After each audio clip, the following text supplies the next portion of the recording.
Petrol diesel दर वृद्धि को नहीं जन असंतोष भितर तेजिबार लगी राजनीति। आज दर वृद्धि प्रतिवाद में भुवनेश्वर मास्टर कैंटीन छकरे विक्षोभ प्रदर्शन करछि बीजेडी। शासक बीजेपी एक कुशपुतलिका दाह करछि। दर वृद्धि निष्पत्ति प्रत्याहार एवं जीएसटी अंतर्भुक्त पाई दाबी करछि बीजेडी। प्रतिवाद में बिजु युव जनता दल, छात्र जनता दल और महिला जनता दल कर्मी सामिल होते। सेपटे यार जवाब रखिछि बीजेपी।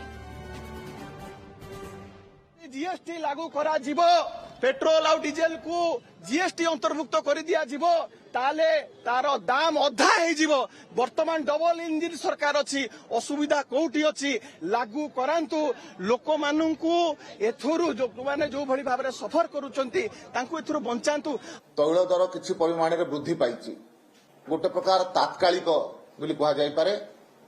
किंतु जो बिजु जनता दल ए कथा उठाउछि भाट कमेबा पई, तत्कालीन बिजु जनता दल सरकार अर्थमंत्री शशिभूषण बेहेरा सर्वसम्मुखें आसी विरोध करथिले।